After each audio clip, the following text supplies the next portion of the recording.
Hey, tonight we're going to step back into the elegant but restrictive world of Victorian England, where love was a carefully orchestrated dance and marriage was more business transaction than romance. We'll discover why being a Victorian wife required skills you never learned in school and strength you never knew you'd need. Hey, if you're enjoying these stories, I'd really appreciate a like or subscribe. I'm curious where you're listening from, so drop a comment with your location and what time it is there.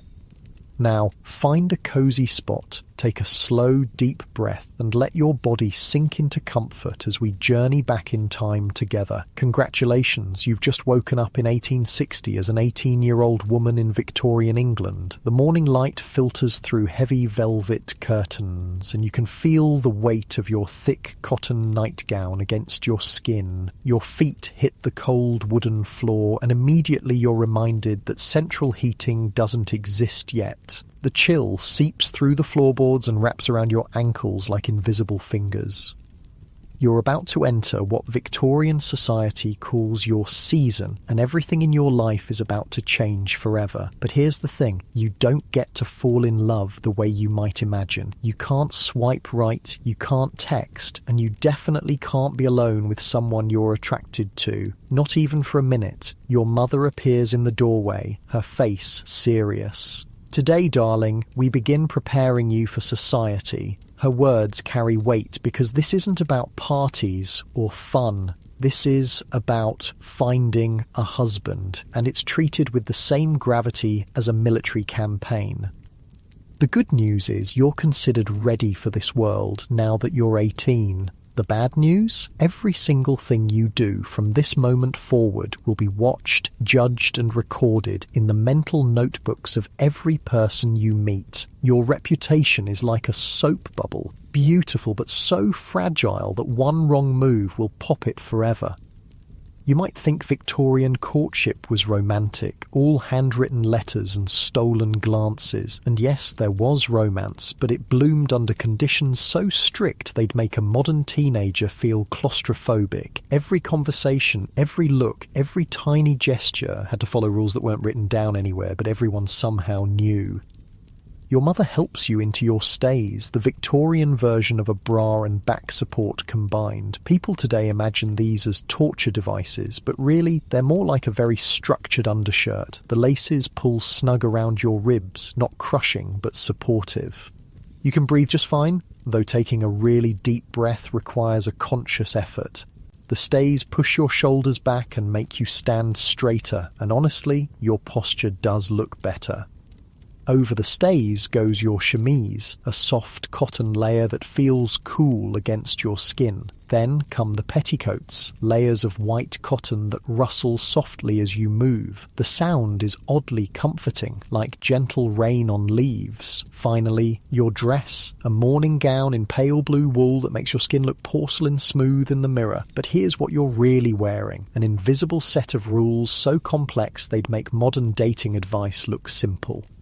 First rule, you cannot, under any circumstances, be alone with a gentleman unless you're already engaged to him. Not for a walk, not for a conversation, not even to step into the next room for a moment. If you want to talk to a man, someone else has to be watching, always. This means your mother, your sister, your aunt, or a paid chaperone follows you everywhere. Think of the most helicopter parent you know, then multiply that by 10. Your chaperone's job is to make sure you never have a chance to do anything that might damage your reputation. And trust me, Victorian society had very creative ideas about what could damage a young woman's reputation. You can't write a letter to a gentleman unless you're engaged. You can't accept a gift from him unless it's something small and public, like flowers or a book. You can't even shake his hand for too long. A brief gloved touch is acceptable. Anything more is scandalous. You might wonder how anyone ever managed to fall in love under these conditions. Well, love found a way, but it had to be patient and very, very clever, which brings us to one of the most ingenious communication systems ever invented. The language of the fan. Every well-bred Victorian lady carried a fan, and not just for cooling herself in stuffy ballrooms. That innocent-looking accessory was actually a sophisticated messaging system that would make modern texting look primitive. Your mother sits you down for what she calls fan lessons, though she doesn't call it that out loud. A lady, she says, opening her own ivory fan with a soft snap, speaks with more than just her voice. She holds the fan closed against her left cheek. This means no. Then she moves it to her right cheek. This means yes. She fans herself slowly. This means I am spoken for. Then quickly. This means I wish to speak with you. You practice these movements until they feel natural. Closing the fan with your left hand means you wish to get acquainted. Opening and closing it repeatedly means you want to kiss. Drawing it across your forehead means we are being watched. Dropping it means we belong to each other. It's like learning a secret code, and in many ways that's exactly what it is. Victorian women denied the freedom to speak openly about their feelings, created their own language. They turned a simple cooling device into a tool of rebellion, a way to say what society wouldn't let them say with words. But the fan language only works if someone knows how to read it. So mothers teach daughters, and older women whisper the meanings to younger ones. It becomes a conspiracy of femininity, a shared secret that makes the restrictive rules of courtship just slightly more bearable. Your first test comes at a local dinner party. You're wearing your best evening dress, dark green silk that rustles like whispered secrets when you walk. The neckline is modest by modern standards, but daring for daytime wear, showing just the suggestion of your collarbone. Your hair is piled high in an elaborate style that took your maid an hour to perfect, with tiny pearl pins that catch the candle light. The parlour is warm and golden, lit by dozens of candles that make everything look soft and romantic. The air smells of beeswax and rose water, with underlying hints of the roast beef being prepared in the kitchen. Your stomach growls softly, but you ignore it. Ladies don't acknowledge hunger in public. A young gentleman approaches, properly introduced by your hostess, Mr. Charles Whitmore, second son of a local landowner. He's pleasant-looking, with kind brown eyes and a nervous smile that suggests he's as uncertain about these social rules as you are. Miss Harrison, he says, with a bow that's exactly the right depth, neither too casual nor too formal. I understand you enjoy reading. I do, sir, you reply, conscious that your mother is watching from across the room while pretending to examine the flower arrangements. I recently finished a most interesting novel. Might I inquire which one? This is where the conversation becomes a delicate dance. You want to seem intelligent, but not too intellectual. Accomplished, but not intimidating. Interesting, but not opinionated. It's exhausting, honestly. Jane Eyre, you say, testing the waters. It's a somewhat daring choice, given that the novel deals with passion and social criticism, but it's popular enough to be respectable. His eyes light up. Ah, Miss Bronte's work. I found it quite compelling, though perhaps a bit intense for some tastes. You realise he's testing you too, trying to figure out if you're the sort of woman who can handle intensity or if you prefer your literature as bland as unseasoned soup. You make a decision that feels both brave and terrifying. You open your fan halfway and hold it in your right hand. The message, if he knows the code, is clear. I like you, but proceed carefully. He glances at the fan, and you see understanding flicker in his eyes. He knows the language. Perhaps, he says quietly, you might recommend another novel the next time we meet? You draw the fan slowly across your cheek. I would be delighted to, sir. What you've just done is arrange a future conversation without actually arranging anything at all. If your mother overheard, she would hear only polite discussion of literature, but you and Mr. Whitmore have agreed to meet again and continue this careful exploration of each other's minds. The evening continues with more conversations, more careful navigation of social rules. You dance, but only certain dances and only with partners your mother approves of. The quadrille is acceptable because it involves multiple couples and limited physical contact. The waltz is daring because partners hold each other, though still at a proper distance. When Mr. Whitmore asks you to waltz, you feel your heart speed up. For the 3 minutes of the dance, his gloved hand rests lightly on your waist and your gloved hand touches his shoulder. It's the most intimate physical contact you're allowed to have with any man who isn't your husband, and the sensation is both thrilling and strange.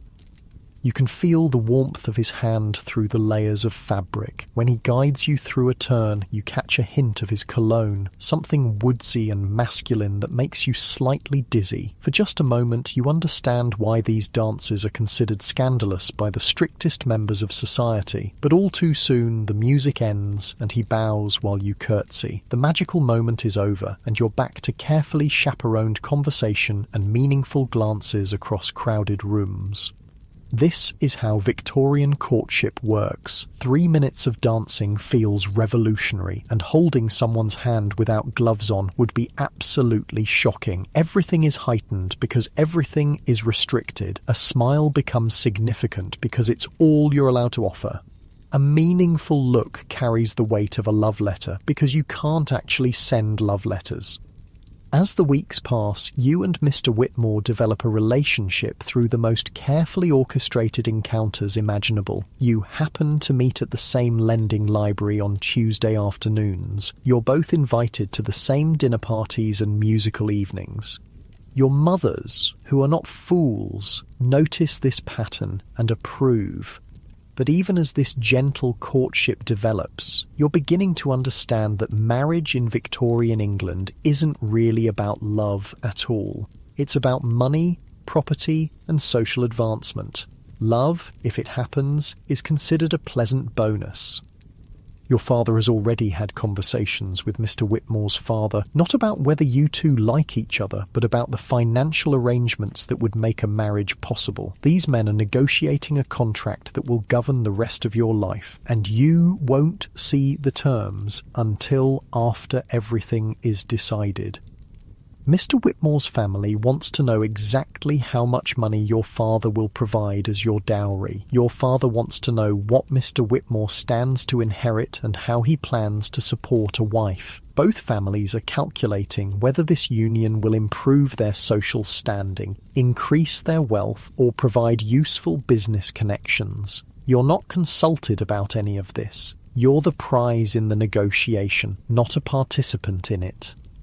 But you are fortunate because your parents actually seem to care whether you like your potential husband. Many girls aren't so lucky. Some Victorian women meet their future husbands for the first time at their engagement parties. Some are married off to pay family debts or secure business partnerships, regardless of their feelings. Your friend Margaret whispers to you at another party that her cousin Emily was promised to a man 40 years her senior because his shipping business could save Emily's father from bankruptcy. Emily had never even spoken to the man before their wedding day. At least he's kind to her, Margaret says, but you both know that kindness from a stranger isn't the same thing as love from someone you've chosen. The more you learn about marriage, the more you understand that you're about to enter a legal arrangement that will fundamentally change who you are. Once you say, "I do," you'll legally cease to exist as an independent person. Everything you own will belong to your husband. Every decision about your life will be his to make. You'll even lose the right to your own children if something goes wrong. The law calls it coverture, and it means that a married woman is covered by her husband's legal identity. She disappears into his existence like a drop of water absorbed by a sponge. But tonight, you're still yourself. You're still Miss Harrison, with your own thoughts and dreams, and the right to own property and make decisions. You can still change your mind about Mr. Whitmore if you want to, though the social pressure to marry someone suitable grows stronger every day. Victorian society doesn't believe in old maids. A woman who doesn't marry is considered a failure, a burden on her family, and slightly pitiable. She'll spend her life dependent on male relatives, moving from her father's house to her brother's house, always a guest in someone else's life. So you practice your fan language and perfect your conversation skills and hope that Mr. Whitmore is as kind as he seems, because this careful dance of courtship is leading to a permanent arrangement that will define the rest of your existence. As you lie in bed at night, listening to the wind rattle the windows, you think about the women who came before you, your mother, your grandmother, all the women who navigated these same rules and restrictions. Some found happiness despite the limitations. Others learned to find contentment in duty and respectability.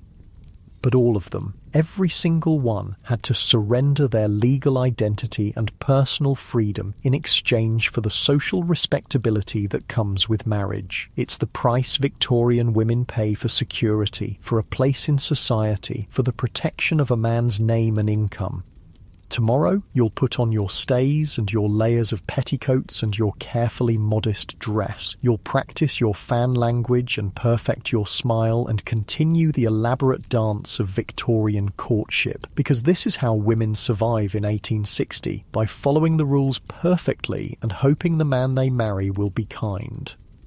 The candle flame flickers in the draught, casting dancing shadows on the wallpaper. Soon you'll blow it out and sleep in the darkness, dreaming perhaps of a future where love and choice walk hand in hand. But when you wake, you'll be back in a world where women's dreams are always secondary to men's plans, and where the greatest adventure allowed to you is the careful navigation of someone else's expectations. Sleep now and rest well, because tomorrow the dance continues, and there's still so much more of this story to tell.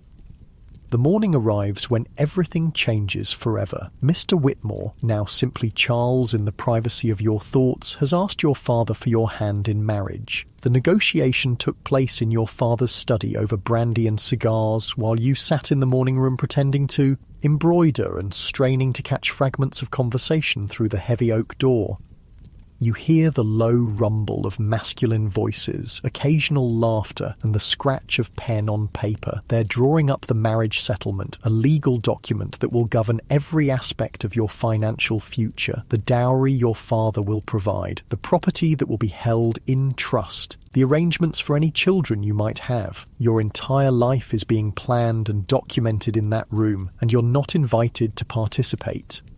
When Charles emerges, his face is flushed with success and what might be genuine happiness. Your father follows, looking satisfied in the way men do when they've completed a good business transaction. "My dear," your father says, taking your hands in his, "Mr. Whitmore has something to ask you."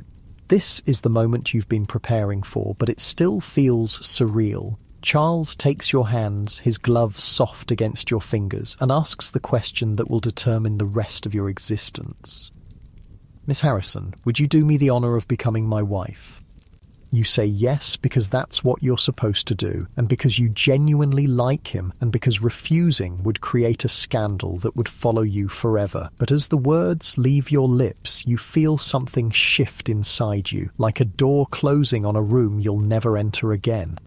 The engagement period passes in a whirlwind of preparations. Your mother takes you to London for your trousseau, the collection of clothes and household linens that will see you through your first years of marriage. You spend hours in drapers' shops, running your fingers over bolts of silk and cotton, choosing fabrics for morning dresses, afternoon gowns, and the elaborate evening wear that married women are expected to possess.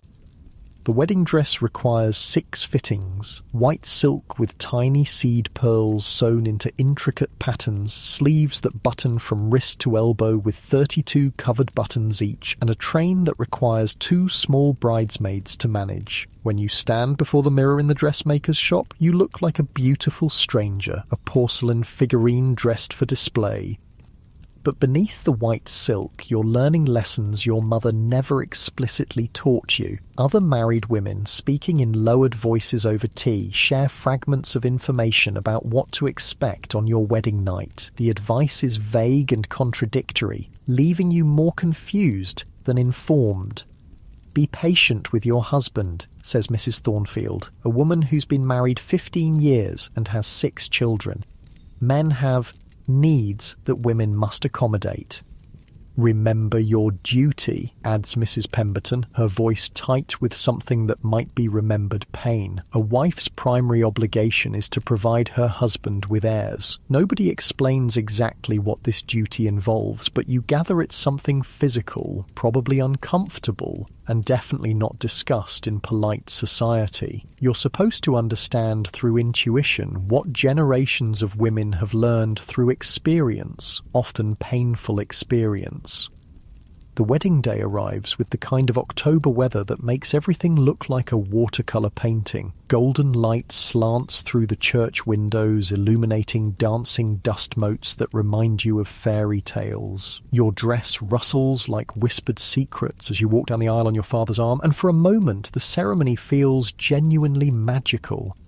Charles looks handsome in his morning coat, his brown eyes warm as you approach the altar. The vicar's voice echoes in the high-ceilinged space as he leads you through vows that sound romantic until you really listen to the words. Do you promise to love, honour and obey your husband? The vicar asks, and you hear the legal weight behind each word. Love might be optional, but honour and obedience are requirements. You're legally promising to submit to Charles's authority in all things, forever. When you say, I do, you feel the invisible chains of coverture settle around you like a heavy cloak. In the eyes of the law, Miss Harrison dies in that moment, and Mrs. Whitmore is born. But Mrs. Whitmore isn't really a person. She's an extension of her husband, a possession with no independent legal existence. The wedding breakfast is a blur of congratulations, rich food and champagne that makes your head feel light and floaty. Your new mother-in-law kisses your cheek and welcomes you to the family with words that sound warm but feel like a transfer of ownership. You're no longer your father's responsibility, you're now your husband's property. The journey to your new home takes 3 hours by carriage over roads that jar your teeth and make your elaborate hairstyle list dangerously to one side. Charles sits beside you, making conversation about the countryside and the house you'll share, but there's an undercurrent of nervous anticipation that makes both of you speak a little too quickly. Whitmore Hall is smaller than your father's estate, but beautifully maintained, with ivy climbing the stone walls and gardens that show evidence of careful tending. The staff lines up to meet you. Mrs. Crawford, the housekeeper, cook, 2 housemaids, a parlourmaid, and a scullery girl who can't be more than 14. These people will look to you for direction, and you suddenly realise you have no idea how to run a household. Your mother taught you to embroider and speak French and play the pianoforte, but nobody ever explained how to manage servants or plan meals for a week or deal with tradesmen who deliver inferior goods. You're expected to know these things instinctively, or perhaps to learn them through trial and embarrassing error. Mrs. Crawford, a stern-faced woman with steel-grey hair, shows you through the house with the air of someone presenting evidence. The master prefers his breakfast at precisely 8 o'clock, she informs you. Kippers on Tuesday and Friday, eggs and bacon the other days. He takes his tea strong with 1 lump of sugar. You nod and try to memorise these details, understanding that your husband's comfort is now your primary responsibility. If his breakfast is late or his tea too weak, it will be your fault, not the cook's. The house feels enormous after the familiar spaces of your childhood home, rooms upon rooms filled with furniture that belongs to Charles's family, decorated according to his mother's taste, organised around his preferences and routines. You're a guest in your own home, and you suspect you'll feel that way for months or perhaps years to come. Your bedroom is connected to Charles's by a dressing room, an arrangement that allows for privacy while maintaining the easy access that marriage apparently requires. The bed is enormous, with heavy curtains that can be drawn for warmth and privacy. Looking at it makes your stomach flutter with nervousness about what will happen when the sun sets. Mrs. Crawford shows you the household accounts, thick ledgers that track every penny spent on candles, soap, coal and food. The previous Mrs. Whitmore, God rest her soul, was very particular about the accounts, she says. She checked every entry and questioned any expense over 2 shillings.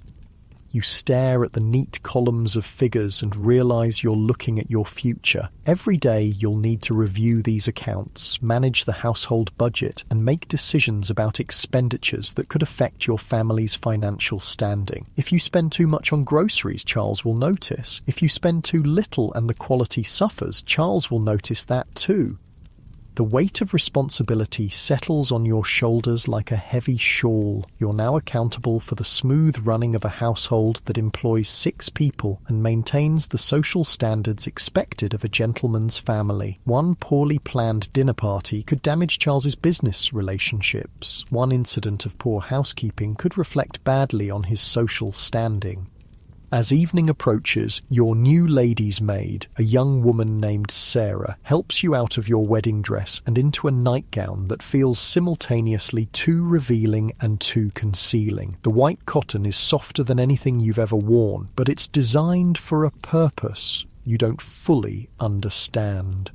Charles knocks on the connecting door with the kind of politeness that suggests he's as nervous as you are. When you tell him to enter, he appears in a dressing gown that makes him look older and more serious than the young man who courted you with such careful propriety. What happens next is awkward, uncomfortable, and nothing like the romance novels you've secretly read. Charles is gentle and patient, but the physical reality of marriage is startling and painful in ways nobody prepared you for. Afterward, as you lie in the darkness, listening to his breathing gradually slow into sleep, you understand why married women speak of duty rather than pleasure. This is what you've traded your independence for, the legal right to be owned by a man who seems kind but is essentially a stranger, the social respectability that comes with marriage, and the security of never having to worry about becoming an old maid. It's not a bad trade, necessarily, but it's final and irreversible. The next morning brings your first real test as mistress of the house. You wake to find Charles already dressed and in his study, attending to correspondence that requires his immediate attention. The servants are waiting for your instructions about the day's meals, and you realise you have no idea what Charles likes for breakfast beyond Mrs. Crawford's brief summary. You make your way to the kitchen, still feeling strange in your new role. Cook, a plump woman with flour permanently dusted on her apron, looks at you expectantly. "What would you like for dinner tonight, ma'am?" she asks, and you understand that this question will be repeated every single day for the rest of your married life. You suggest roast beef because it seems like the sort of thing gentlemen enjoy, and Cook nods approvingly. But then she asks about vegetables and sauces and whether you'll be having soup as a first course, and you realise that planning even one meal involves dozens of decisions you've never had to make. In your father's house, these choices were made by your mother or the housekeeper. You ate what appeared on your plate and never questioned how it got there. Now you're responsible for feeding not just Charles, but any guests he might invite, and you're expected to do it on a budget that balances economy with social expectations. The Morning Post brings your first lesson in how marriage changes even the simplest interactions. A letter arrives addressed to Mrs. Charles Whitmore, and it takes you a moment to realise they mean you. Your own name, the one you've answered to for 18 years, no longer officially exists. You're now defined entirely by your relationship to your husband. Even more disconcerting is the realization that you can't open the letter without Charles's permission. As a married woman, you have no legal right to receive mail independently. Everything that comes to the house belongs to him, including correspondence addressed to you. Charles finds you staring at the letter in confusion and gently explains that it's from a local ladies' charitable society, inviting you to join their committee. You should accept, he says, and you understand that this isn't really a suggestion. As his wife, you're expected to participate in the social activities that reflect well on his standing in the community. The weeks that follow blur together in a routine of domestic management that's both overwhelming and surprisingly dull. You wake each morning to plan meals, review accounts, and supervise servants. You receive calls from other ladies in the afternoon, making conversation about weather and local gossip while carefully avoiding any topics that might be considered inappropriate. Your days are full but curiously empty. You're busy from morning to night, but the tasks feel disconnected from anything you care about. You're maintaining a household, fulfilling social obligations, and supporting your husband's career, but you're not really living your own life anymore. The charitable committee meetings provide a glimpse into the lives of other married women, and what you see isn't entirely encouraging. Mrs. Blackwood always wears long sleeves, even on warm days, and sometimes winces when she thinks no one is looking. Mrs. Turner speaks of her husband with a deference that borders on fear. Mrs. Hamilton mentions casually that she hasn't been allowed to visit her sister in 2 years because her husband disapproves of the connection. These women smile and chat about organising funds for orphans, but underneath their polite conversations, you sense a current of resigned endurance. They've all made the same trade you've made, surrendering their independence for security, and some of them are clearly having second thoughts. But complaining isn't an option. Victorian wives are expected to be grateful for their husband's protection and support, regardless of how that protection manifests itself. A woman who speaks against her husband publicly faces social ostracism and potential legal consequences. Marriage is a lifetime contract with no escape clause.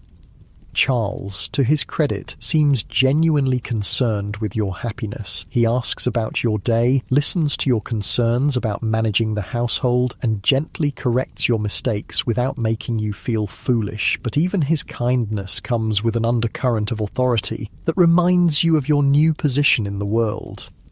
When you suggest subscribing to a literary magazine, he considers the request seriously before deciding it might not be suitable for a lady. When you mention wanting to learn more about managing the household accounts, he explains that such details would only worry your pretty head unnecessarily. His intentions are protective, but the effect is infantilizing. You're beginning to understand that marriage hasn't just changed your legal status, it's changed your entire identity. You're no longer expected to have opinions about politics, literature, or even your own life. Your thoughts and desires are supposed to align automatically with your husband's, as if saying "I do" had somehow merged your consciousness with his. The physical aspects of marriage remain uncomfortable and bewildering. Charles is patient and tries to be gentle, but there's a fundamental disconnect between what he needs from these encounters and what you experience. You submit because it's your duty, but the pleasure that poets write about remains mysteriously absent. Other women hint that this is normal, that wives aren't supposed to enjoy the physical side of marriage. Close your eyes and think of England, Mrs. Pemberton advises with a bitter smile, but you can't help wondering if there's something wrong with you, or if this is simply another sacrifice women make for the privilege of respectability. As winter settles over the countryside, you find yourself spending long hours staring out windows at the bare trees and grey skies. The house feels like a beautiful prison, comfortable but confining. You have everything a woman is supposed to want: security, social standing, a kind husband, and a well-appointed home, but you feel strangely hollow inside. The woman you used to be, the one who had opinions and dreams and the legal right to own property, feels like a character from a book you read long ago. Mrs. Charles Whitmore is a different person entirely, one whose existence is defined entirely by her usefulness to others. You're learning to be content with this new identity, because contentment is the best most Victorian wives can hope for. Love might grow with time, happiness might be found in small domestic pleasures, and fulfillment might come through children and charitable work. But the wild freedom of choice, the intoxicating possibility of self-determination, those things are gone forever. Tonight, as you brush your hair before the bedroom mirror, you catch a glimpse of someone who looks like you but feels like a stranger. She's well-dressed, well-cared for, and apparently well-adjusted to her new life. But in her eyes, if you look carefully, you can see the ghost of the girl who used to believe the world was full of possibilities. That girl is gone now, absorbed into the legal identity of a man she's still getting to know. What remains is a Victorian wife, learning to navigate a world where survival means perfect submission, where happiness is secondary to duty, and where the greatest victory is simply making it through each day without causing scandal or disappointment. Sleep comes slowly in the big bed, with its heavy curtains drawn against the winter cold. Tomorrow will bring more lessons in household management, more practice in the art of being grateful for a life you never chose, and more opportunities to perfect the delicate balance between dignity and obedience that defines a successful Victorian marriage. But for now, in the quiet darkness, you can still remember what it felt like to be yourself. 6 months into your marriage, you're beginning to discover that the polished surface of Victorian respectability hides secrets that would shock the very society that created them. The morning light filters through your bedroom curtains, casting everything in that soft, golden glow that makes even the most ordinary objects look precious. But this morning feels different, weighted with knowledge you wish you didn't possess. It starts with small things. Charles has begun staying late in town more frequently, claiming business dinners and gentlemen's club obligations that keep him away until well past midnight. When he returns, he smells of cigars and something else, something musky and unfamiliar that clings to his clothes despite the winter air. You don't question him, of course. Victorian wives don't interrogate their husbands about their whereabouts. To do so would suggest a lack of trust that reflects poorly on your character, not his. So you smile and ask if he had a pleasant evening, and he kisses your forehead with the same distracted affection he might show a favourite niece. But Mrs. Pemberton, during one of your charitable committee meetings, lets slip a comment that chills you to the bone. Men will be men, she says, her voice carrying the weight of bitter experience. The important thing is that they come home to us eventually. The way she says it, with that particular emphasis on eventually, makes you understand that she's talking about more than late business dinners. She's talking about the other women, the ones who exist in the shadows of respectable society. You learn through carefully worded conversations and meaningful glances between the married women in your circle that Victorian men live by an entirely different set of moral rules than their wives. While women are expected to be pure, chaste, and completely devoted to their husbands, men are quietly understood to have natural appetites that occasionally require satisfaction outside the marriage bed.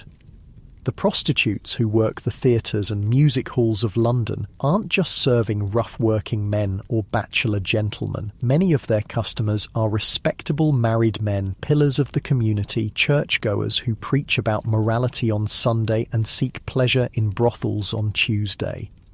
This double standard is so deeply ingrained in Victorian society that it's barely even acknowledged as hypocrisy. Men are seen as having stronger physical desires that can't always be contained within the bounds of marriage, especially when their wives are pregnant, recovering from childbirth, or simply unwilling to participate in activities that bring them no pleasure. But here's the terrible secret that no one warns young brides about. These outside liaisons come with consequences that extend far beyond hurt feelings or wounded pride. Disease, you discover, travels both ways.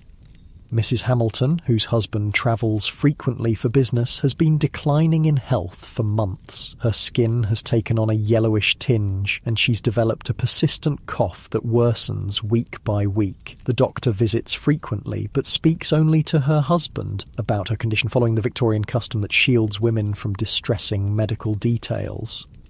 but you've overheard enough whispered conversations to understand that Mrs. Hamilton is dying from what the doctor euphemistically calls a female complaint. What he doesn't say, what no one will say out loud, is that her husband brought this illness home from his business trips, like a souvenir from a particularly vicious vacation. Syphilis and gonorrhea, the scourges of Victorian sexuality, don't recognise the boundaries between respectable wives and fallen women. When a man visits a prostitute and then returns to his marriage bed, he can carry infection to a wife who has never been with another soul, who has followed every rule of purity and devotion that society demanded of her.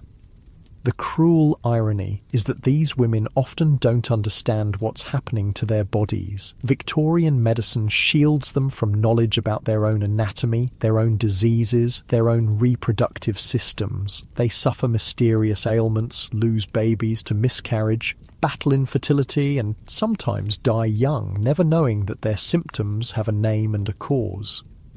Even more horrifying is the myth that sleeping with a virgin can cure a man of venereal disease. This folk belief, passed down through generations of ignorant desperation, leads some infected men to seek out young girls, sometimes children, believing that innocence can somehow cleanse their corruption. The result is a cycle of infection and suffering that touches even the most respectable households. Wives who have never strayed from the path of virtue find themselves battling diseases they don't understand, while their husbands continue to be welcomed in polite society without question. You think about this as you sit in your morning room, reading a letter from your sister who's still safely unmarried and living in your father's house. She writes about books she's reading, exhibitions she's attended, opinions she's forming about political matters. Her life seems impossibly free compared to yours, filled with choices and possibilities that feel like distant memories.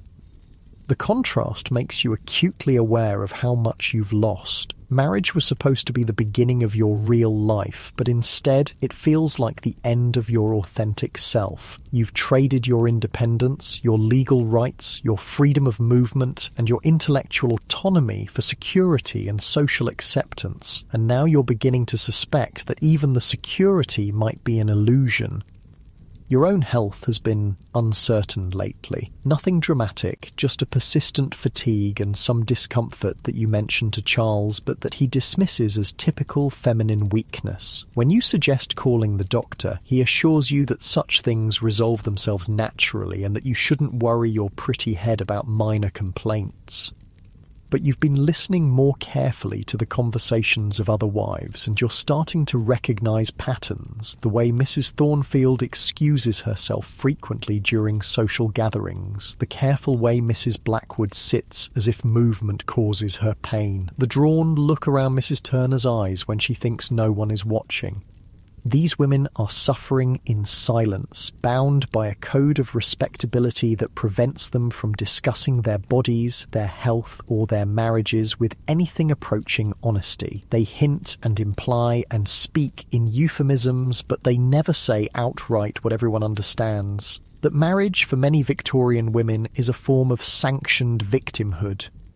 The physical abuse is perhaps the most carefully hidden secret of all. Victorian law explicitly gives husbands the right to correct their wives, and what constitutes reasonable correction is left largely to the man's discretion. A husband can hit his wife, lock her in a room, deny her food, or restrict her movements, and the law will support his authority as head of the household. You notice that Mrs. Blackwood always wears long sleeves, even on the warmest days. When she reaches for her teacup, you catch a glimpse of what might be a bruise around her wrist, dark purple against her pale skin. But when you ask if she's feeling well, she smiles brightly and changes the subject to the weather or the latest charitable cause. Mrs. Turner speaks of her husband with a deference that goes beyond mere respect. When his name is mentioned, she becomes smaller somehow, her voice dropping to almost a whisper, her hands folding protectively over her stomach. She mentions casually that she's clumsy, that she often walks into doors or trips on stairs, but the frequency of her accidents seems suspicious. These women have no recourse. Divorce is nearly impossible to obtain and carries such social stigma that it might as well be a death sentence. A divorced woman loses her children, her social standing, her financial support, and often her family's approval. She becomes a pariah, barely better than a prostitute in the eyes of respectable society. Even separation requires proving such extreme cruelty that most judges won't believe a genteel woman could endure it and remain sane. The legal system assumes that any wife complaining about her husband's behaviour must be hysterical, vindictive, or delusional. Her word carries no weight against his reputation as a gentleman. So these women endure. They develop elaborate explanations for their injuries, their illnesses, their sorrows. They support each other through meaningful glances and carefully coded conversations. They create secret networks of information and assistance hidden beneath the surface of their social obligations. You're beginning to understand that you've joined a sisterhood of silent suffering, a community of women who have traded their voices for respectability and discovered that the price was higher than they ever imagined. The realization comes fully one afternoon when you're going through Charles's correspondence to help organize his business papers. It's a task he's assigned you, part of your duties as a wife, and you're supposed to simply sort and file without reading. But one letter catches your attention because it's written in a woman's hand, the paper scented with cheap perfume that's nothing like the subtle fragrances used by ladies of your social class. The letter is brief and to the point. Ruby, apparently a young woman of Charles's acquaintance, is requesting financial assistance for what she delicately terms a delicate situation. She mentions their friendship and hints at consequences that might prove embarrassing to a gentleman of his standing. You sit in the silence of the study, holding this evidence of your husband's infidelity, and feel something break inside you that you didn't even know was still whole. Not your heart exactly, that was already cracked from the loneliness and disappointment of marriage. What breaks is your last illusion about the world you've entered. Charles, your kind and patient husband, has been living a double life. While you've been struggling to be the perfect wife, managing his household and supporting his social standing, he's been pursuing other women with the casual entitlement that Victorian society grants to men of his class. The woman writing this letter is probably younger than you, possibly desperate, certainly without the protections that your social class provides. If she's pregnant, as the letter seems to suggest, she faces a future of shame, poverty, and social ostracism. Charles faces no consequences at all beyond the minor inconvenience of providing some money to make the problem disappear. You carefully return the letter to its place among his papers and go about your afternoon duties as if nothing has changed, but everything has changed. You now understand that your marriage is not a partnership or even a companionship. It's a business arrangement in which you provide domestic services and social respectability in exchange for financial security and protection from the fate of unmarried women. Love, if it ever existed, was never really part of the contract.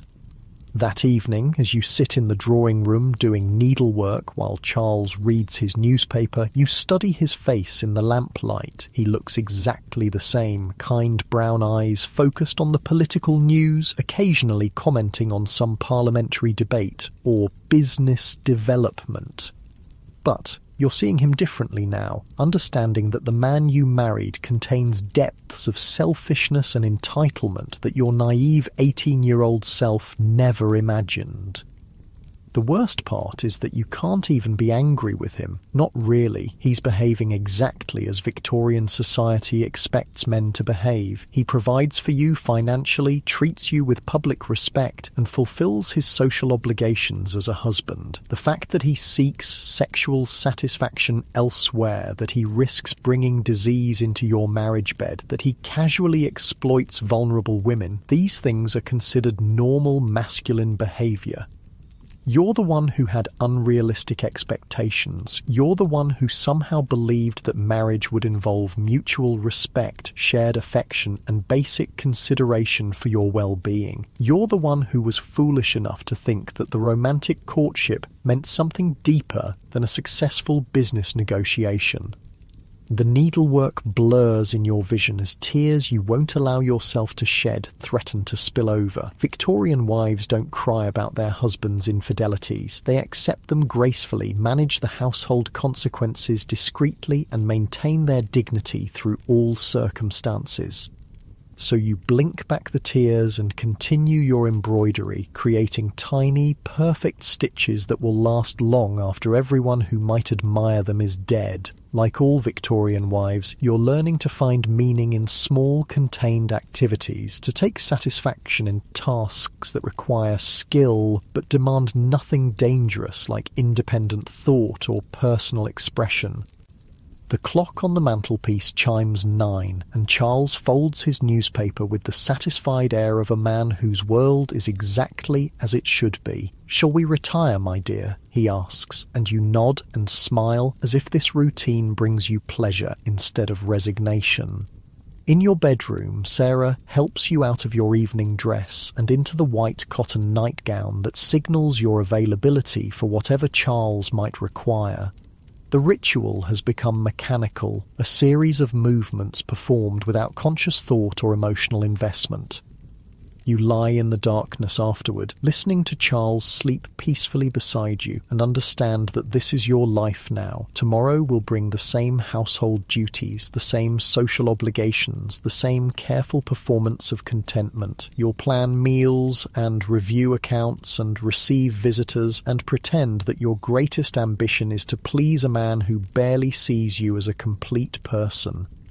But perhaps the most insidious aspect of Victorian marriage is how it teaches women to police themselves. You find yourself grateful for Charles's gentleness even as you resent his casual infidelities. You appreciate his financial support even as you mourn your lost independence.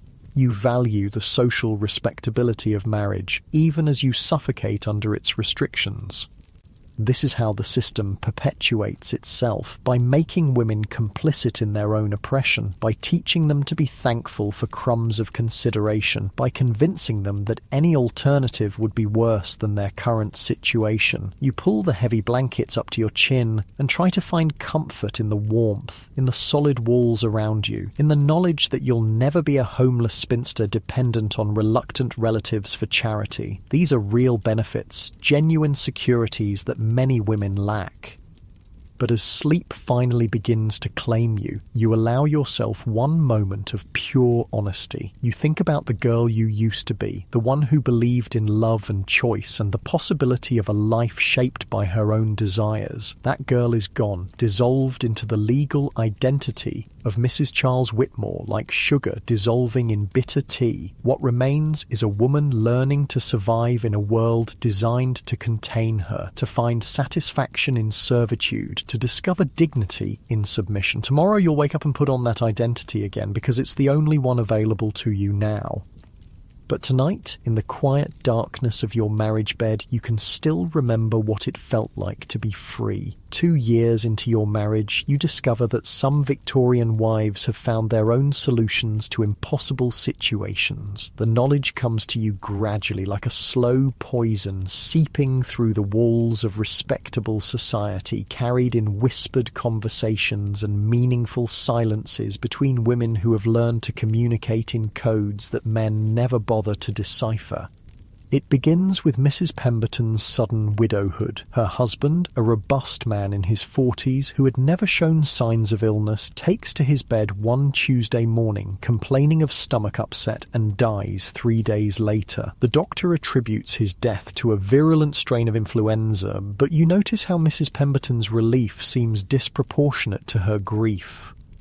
She appears at the funeral in perfect mourning attire, her face composed in appropriate sorrow, but there's something different about her posture. For the first time since you've known her, she stands completely straight, her shoulders no longer curved in the defensive hunch that had become her trademark. When she speaks at the reception afterward, her voice carries a strength you've never heard before. Harold was a traditional husband, she says carefully, accepting condolences with the grace expected of a grieving widow, but when she thinks no one is looking, you catch her flexing her fingers as if testing their mobility, and you notice that the bruises around her wrists are finally beginning to fade. The second incident involves Mrs. Blackwood, whose husband meets with a similar fate 6 months later. Another sudden illness, another quick decline, another funeral where the widow seems more liberated than devastated. Dr. Morrison, the elderly physician who attends most of the prominent families in the district, begins making pointed comments about the unusual number of stomach ailments affecting married men this season. But his observations lead nowhere because Victorian law enforcement has little interest in investigating the deaths of respectable gentlemen who appear to have died from natural causes. The idea that their wives might have had anything to do with their demises is literally unthinkable to male authorities who view women as too weak and moral to commit serious crimes. You learn about the methods through conversations that never quite say what they mean. Women discussing the challenges of dealing with rats in their pantries, sharing recommendations for effective poisons that work quickly and leave little trace. Conversations about headache powders and the importance of keeping medicines clearly labelled. Casual mentions of arsenical compounds used in cosmetics and pest control. Substances so common in Victorian households that no one thinks twice about purchasing them. Arsenic, you discover, is called inheritance powder for good reasons. It's odourless, tasteless, and easily mistaken for indigestion when administered in small doses over time. A wife who knows her husband's habits, who prepares his food and serves his tea, who has access to his daily routines, can slowly poison him while appearing to be the most devoted of caregivers. The irony is bitter and perfect. Victorian society has trained women to be so focused on their husband's comfort and well-being that the perfect wife can commit the perfect murder simply by being too attentive to his needs. Not all the women who whisper about these methods are actually planning to use them. For many, just knowing that such options exist provides a psychological relief that makes their daily endurance possible. The knowledge that they could fight back, even if they choose not to, gives them a sense of agency in lives otherwise defined by complete powerlessness. But some do more than whisper. Some act. Mrs. Hamilton, whose husband has begun staying out entire nights without explanation, starts keeping a diary, not the sweet, innocent record of daily activities that young ladies are encouraged to maintain, but a detailed documentation of her husband's behaviour, his treatment of her, and the gradual deterioration of her health under his care. She writes in code, using initials and euphemisms that would mean nothing to a casual reader, but create a devastating record for anyone who knows how to interpret them. She notes the dates of his violent episodes, describes her injuries in clinical detail, and records the progression of symptoms that suggest he's brought disease home from his outside relationships.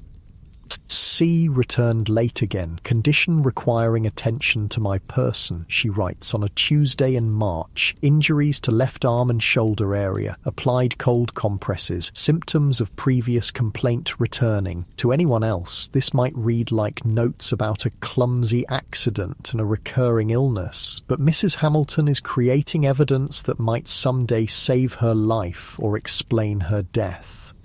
Other women adopt similar strategies. They hide money in household accounts, claiming small amounts for imaginary expenses and secreting the coins away in case they ever need to flee. They cultivate relationships with relatives who might provide shelter in an emergency. They learn about legal remedies that might theoretically be available to wives in extreme circumstances. But the legal system remains almost entirely closed to them. Divorce, even for women who can prove adultery, cruelty and abandonment simultaneously, requires legal proceedings that will destroy their reputations and leave them destitute. The few women who attempt it find themselves fighting not just their husbands, but the entire structure of Victorian society. Take the case of Mrs. Caroline Norton, a woman whose husband's abuse became so public that she couldn't hide it any longer. When she finally sought legal separation, her husband retaliated by claiming custody of their children and refusing to provide any financial support. The courts supported his right to do both, ruling that a woman who leaves her husband, even for the best of reasons, forfeits all claims to her children and property. Mrs. Norton spent years fighting for basic legal rights, writing pamphlets and lobbying politicians for reforms that would give women some protection under the law. Her efforts eventually contributed to the Matrimonial Causes Act of 1857, which theoretically made divorce more accessible. But in practice, the law remained heavily biased against women, requiring them to prove not just adultery, but additional offences like cruelty or incest before courts would grant relief. Even when women can prove extreme abuse, judges often dismiss their testimony as feminine hysteria or vindictive exaggeration. The legal system assumes that any woman complaining about her husband must be emotionally unstable or morally deficient. Her word carries no weight against his reputation as a gentleman, especially if he can present himself as a reasonable man driven to discipline an unreasonable wife. You learn these things through the network of women who have learned to share information without appearing to discuss anything more serious than recipes or household management. They teach each other which doctors might be sympathetic to female complaints, which lawyers might consider taking a woman's case, which relatives might provide temporary shelter for a desperate wife. But they also share darker knowledge, which poisons work most effectively, which accidents might befall abusive husbands, which symptoms suggest that justice might need to be administered privately since the law offers no protection. The most horrifying aspect of this hidden world is how normal it seems to the women who inhabit it. They discuss murder with the same calm practicality they use to plan dinner parties, weighing options and sharing advice with the efficiency of experienced household managers. The trick, Mrs. Pemberton confides during a quiet moment at another funeral, is patience. Men expect women to be emotional and impulsive, so they never suspect systematic planning. Her voice is conversational, as if she's discussing the best technique for training roses to climb a trellis.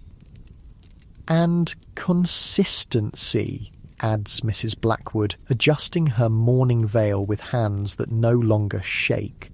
Small amounts, regular schedule, careful attention to symptoms. The appearance of devoted nursing care is essential.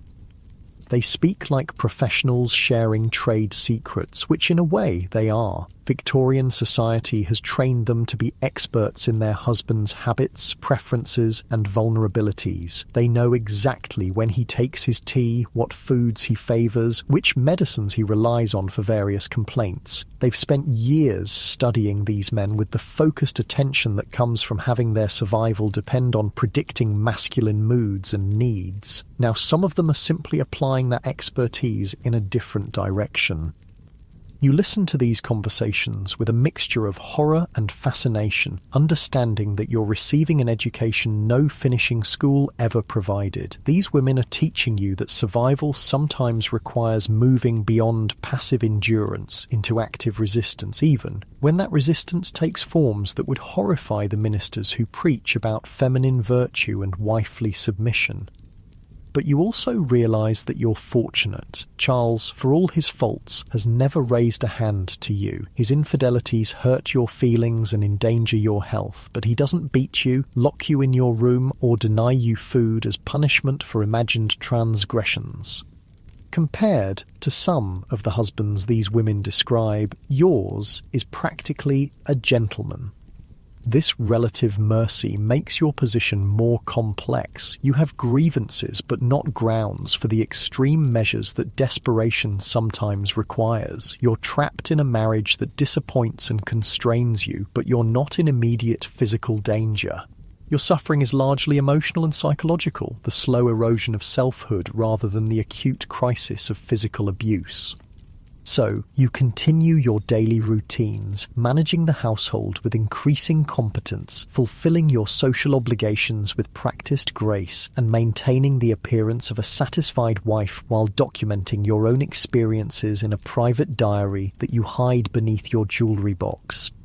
Your entries are more circumspect than Mrs. Hamilton's detailed records, but they serve a similar purpose. You're creating a record of your authentic thoughts and feelings, preserving some evidence that the woman you used to be actually existed. Writing becomes a form of resistance, a way of maintaining your inner voice when your outer voice has been so thoroughly subdued.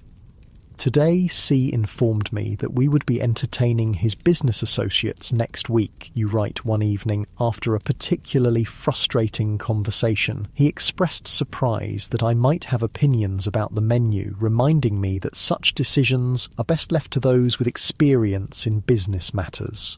I smiled and agreed, as I have learned to do, but noted privately that I have been managing this household for 2 years and might have developed some expertise in entertaining guests. Each entry is a small act of rebellion, a quiet assertion that your thoughts and opinions matter even if no one else will ever acknowledge them. You write about your loneliness, your frustration with the limitations placed on your intellectual development, your growing understanding of how completely the law has erased your individual identity. But you also write about small moments of satisfaction, successfully managing a difficult dinner party, helping a servant's child when the local doctor was unavailable, reading a challenging book and forming your own opinions about its merits. These accomplishments may seem trivial compared to the achievements available to men, but they represent the full extent of agency available to a Victorian wife, and you've learned to take pride in mastering them. The diary becomes your confidant, the only place where you can be completely honest about your experiences. You write about the physical discomfort of marital relations, the emotional distance you feel from a husband who sees you as a pleasant but relatively unimportant part of his household, the growing awareness that your carefully cultivated domestic skills are appreciated mainly for their contribution to his social standing. Most importantly, you write about the other women, creating a record of their struggles and strategies that might someday prove valuable to other wives facing similar challenges. You document the coded conversations, the shared warnings about dangerous husbands, the network of support that exists beneath the surface of respectable society. Because you're beginning to understand that this sisterhood of silent suffering is also a sisterhood of quiet resistance. These women support each other through crises that can't be publicly acknowledged, share information that could save lives, and maintain connections that transcend the isolation imposed by their individual domestic arrangements. When Mrs. Turner appears at church with fresh bruises that her powder can't quite conceal, 3 different women find reasons to visit her during the week, bringing small gifts and staying just long enough to assess her condition and offer coded assistance. When young Mrs. Davies confides her fears about her husband's increasing violent temper, she receives invitations to tea that provide temporary refuge and practical advice about protecting herself. These interactions look like ordinary social visiting to outside observers, but they're actually part of an underground railroad for endangered wives, a system of mutual aid that operates entirely within the bounds of acceptable feminine behaviour. You're proud to be part of this network, even as you hope you'll never need to rely on it for your own survival. The knowledge that such support exists makes your own situation more bearable, and the opportunity to help other women provides a sense of purpose that your official domestic duties can't match. As autumn settles over the countryside again, marking your 3rd year of marriage, you realise that you've survived the transition from idealistic bride to pragmatic wife. You've learned to find satisfaction in small achievements, to take pride in competencies that society considers trivial, and to maintain your sense of self through private acts of resistance and documentation.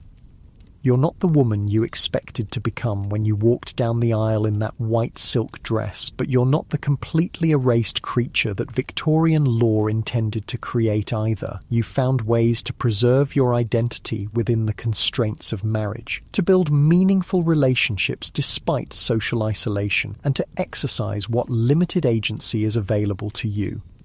Tonight, as you prepare for bed, you feel a quiet satisfaction in your adaptation to circumstances you never chose but have learned to navigate with increasing skill. You've discovered reservoirs of strength you didn't know you possessed, developed strategies for survival that no one taught you, and found community among women who share your challenges. Charles sleeps peacefully beside you, unaware of the complex inner life you've developed or the network of female relationships that sustain you through the difficulties of marriage. He sees a dutiful wife who manages his household efficiently and supports his social standing appropriately. He has no idea that you've become something much more interesting and formidable than the sweet, compliant girl he married. The clock on the mantelpiece chimes midnight as you settle into sleep, grateful for the heavy quilts that protect you from the autumn chill and the solid walls that provide security even if they also represent confinement. Tomorrow will bring more of the same routines, the same careful performance of contentment, the same delicate balance between submission and self-preservation.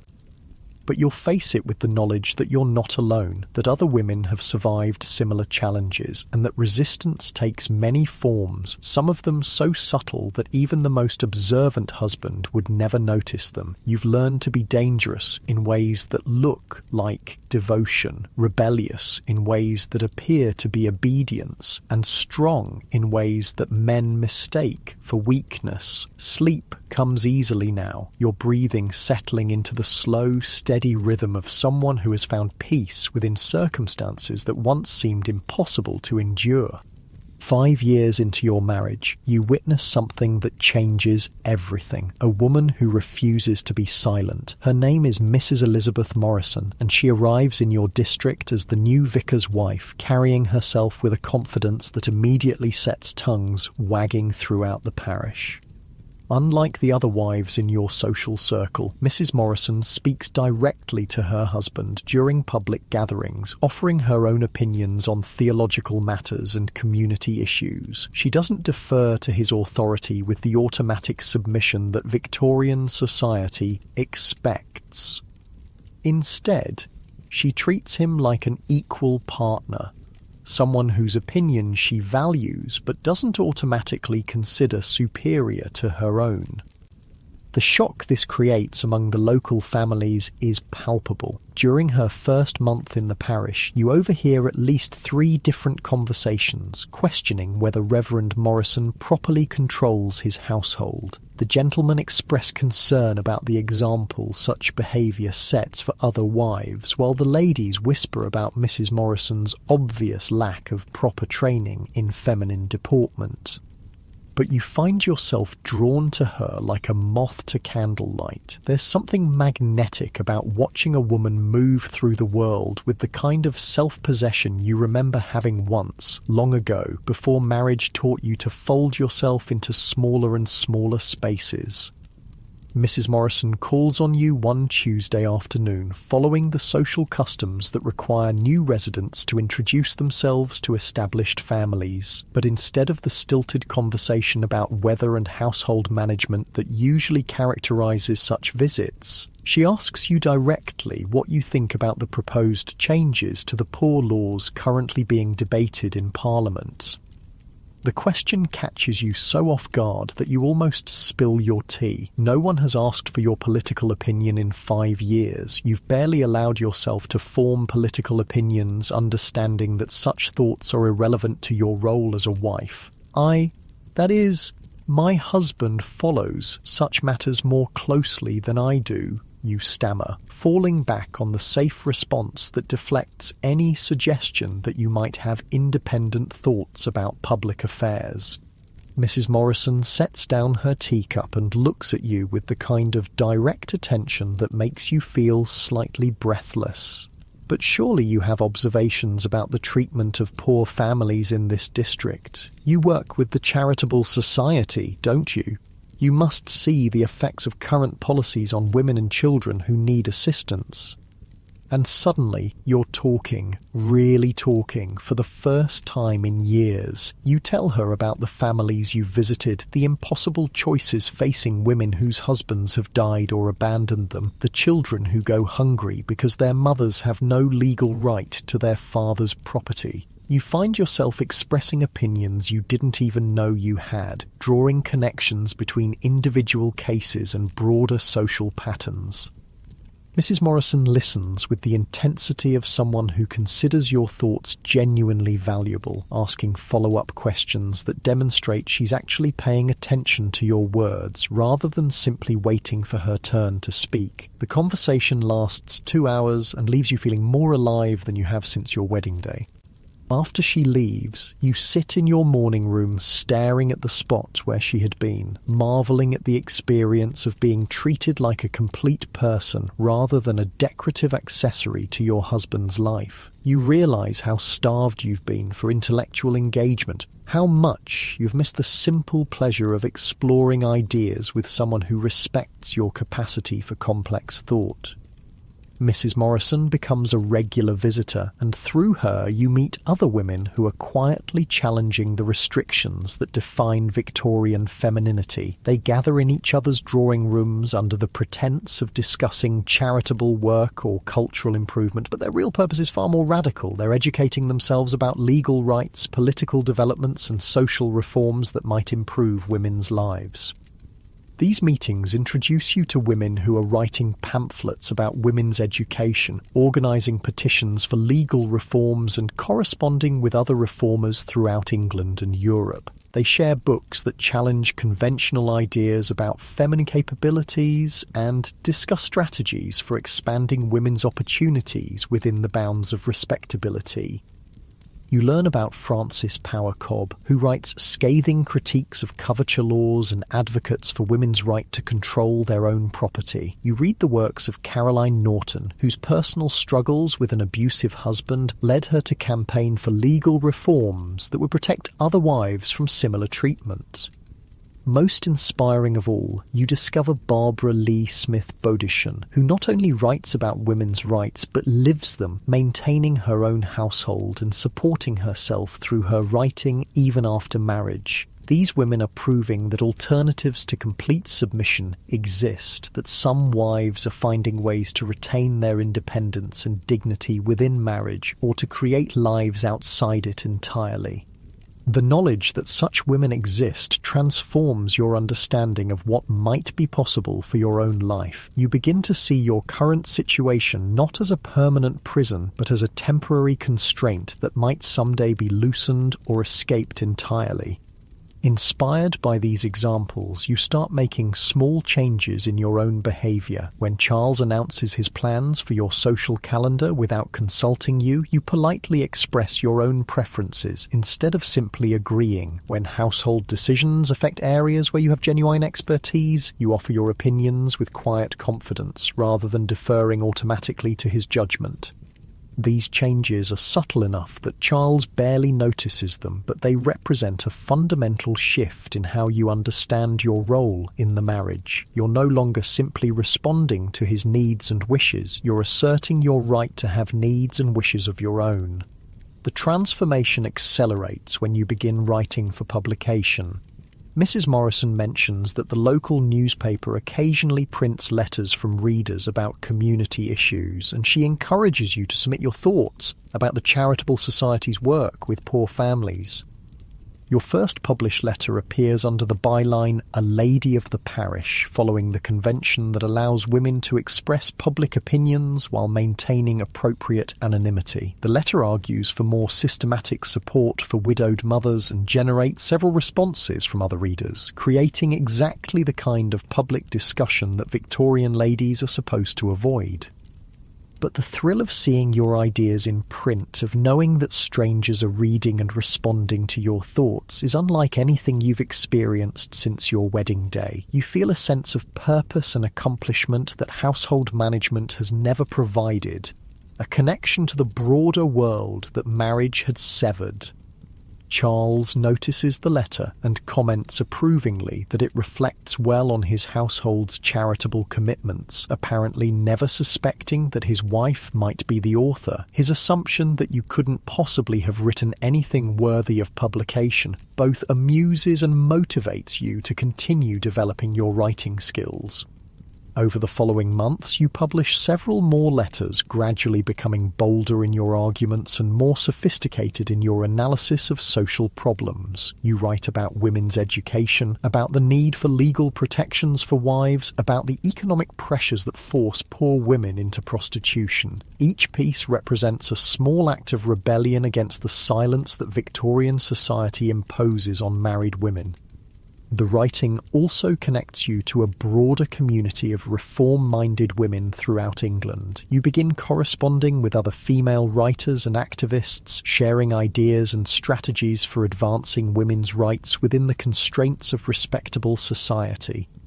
These relationships sustain you through the ongoing challenges of marriage while opening new possibilities for personal growth and social contribution. You're still Charles's wife, still bound by the legal and social restrictions that define Victorian femininity, but you're also becoming something more, a voice in the growing movement for women's rights. The changes in your life coincide with broader social transformations that are gradually improving women's legal status. The Matrimonial Causes Act of 1857 makes divorce theoretically more accessible, though still extremely difficult for women to obtain. The Married Women's Property Acts of the 1870s and 1880s will eventually give wives some control over their own earnings and property.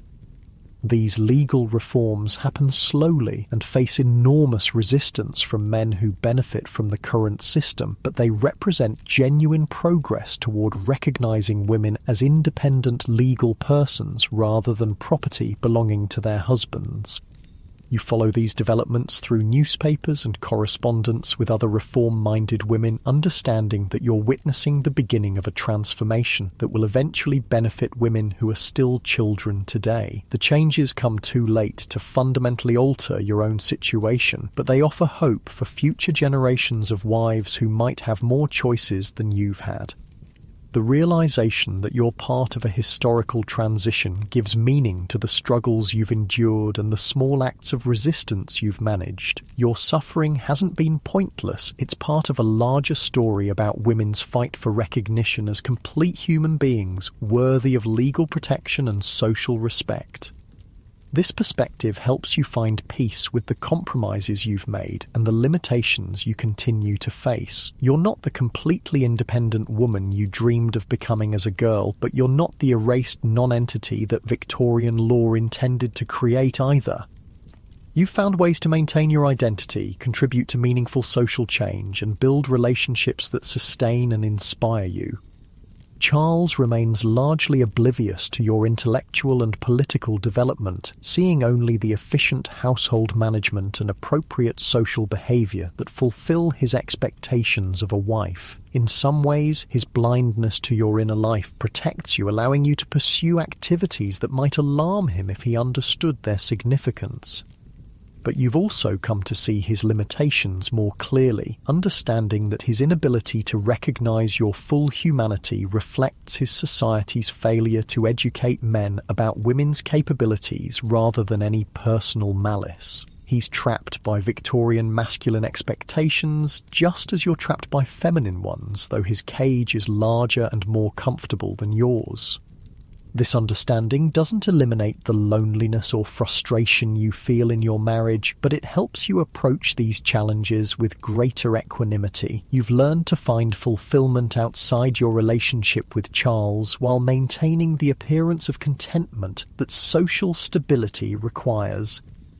The network of reform-minded women you've joined provides the intellectual stimulation and emotional support that marriage has never offered. These relationships prove that meaningful connections are possible even within the constraints of Victorian society, that women can support each other's growth and resistance in ways that transcend the isolation imposed by domestic arrangements.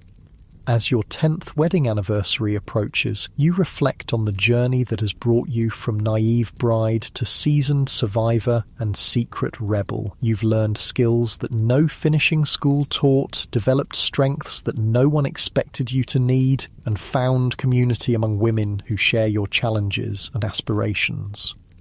The woman you've become is neither the romantic heroine you imagined as a girl, nor the completely subjugated wife that Victorian law intended to create. You're something more complex and resilient, a person who has learned to thrive within constraints, to find agency within restrictions, and to maintain hope despite disappointments. Your story is both uniquely personal and representative of thousands of other Victorian wives who found ways to survive and occasionally even flourish within a system designed to contain them. Some, like you, adapted by finding meaningful work and supportive communities within the bounds of respectability. Others, like the women who turned to poison, chose more dramatic forms of resistance when survival demanded it. All of you deserve recognition for the courage it took to maintain your humanity under circumstances that systematically denied your full personhood. The small acts of rebellion, the quiet networks of support, the gradual accumulation of legal and social changes. These things matter as much as the more visible struggles of famous reformers and political leaders. The sun sets earlier now as winter approaches again, casting long shadows across the countryside that has become genuinely familiar over the years. You've learned to love this landscape, these rooms, these routines that once felt like prison walls, not because they've changed, but because you found ways to inhabit them that preserve your sense of self. Tonight, as you prepare for bed, you feel grateful for the warmth of your house, the security of your position, and the meaningful work you've managed to create within the constraints of marriage. You've learned to appreciate the genuine satisfactions available to you while maintaining your commitment to expanding options for other women.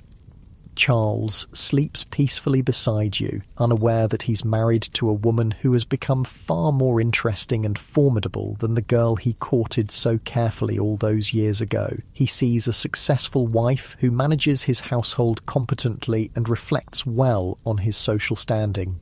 He has no idea that you've become a published writer, a political advocate, and a quiet revolutionary working for social change. The contrast between his perception and your reality no longer frustrates you as much as it once did. You've learned to find satisfaction in work that he'll never understand and relationships that exist entirely outside his awareness. Your private life has become rich enough to compensate for the limitations of your public role. As sleep begins to claim you, you think about the women who will come after you, the ones who might have more choices because of the work you and others have done to challenge unjust laws and social customs. They'll face different constraints and discover different forms of resistance, but they'll benefit from the foundation that your generation has laid. The fight for women's freedom didn't begin with the suffragettes, and it won't end with voting rights. It's an ongoing struggle that takes different forms in each generation, requiring new strategies as circumstances change, but maintaining the same fundamental goal: recognition that women are complete human beings deserving of dignity, respect, and the right to shape their own lives. Your contribution to that struggle has been quieter than some, but no less significant. You've proven that resistance is possible even under the most restrictive circumstances, that community can flourish even in isolation, and that hope can survive even the most disappointing compromises. The clock on the mantelpiece chimes midnight, marking the end of another day in a life that has turned out very differently than you expected, but not without its own forms of meaning and satisfaction. You've learned to be content without being complacent, grateful without being passive, and peaceful without being defeated. Tomorrow will bring new opportunities to support other women, to advocate for social reform, and to demonstrate that Victorian wives can be far more than the decorative, submissive creatures that society expected them to be. You'll continue the work of proving that women's voices matter, that their experiences deserve documentation, and that their struggles contribute to the long, slow progress toward justice. But for now, in the quiet darkness of your bedroom, surrounded by the solid walls that represent both security and constraint, you can rest in the knowledge that you found ways to live with dignity within circumstances you never chose but have learned to navigate with grace and determination. Sleep comes easily these days, your breathing settling into the steady rhythm of someone who has made peace with an imperfect world while maintaining the commitment to making it better for those who come next. You've discovered that survival isn't just about enduring. It's about finding ways to flourish even when flourishing requires redefining what success means. The Victorian era is ending, and with it some of the most restrictive constraints on women's lives. Change comes slowly, but it comes, carried forward by the accumulated efforts of women like you who refuse to disappear completely into their husbands' identities. You've been part of something larger than yourself, a movement that will outlive your individual struggles and create possibilities that you can barely imagine. And in the morning, when you wake to another day of careful negotiation between submission and resistance, you'll do so with the quiet satisfaction of knowing that your life has mattered, that your voice has been heard, and that your refusal to be silenced completely has contributed to a story that's much larger and more hopeful than any one woman's experience of marriage in Victorian England.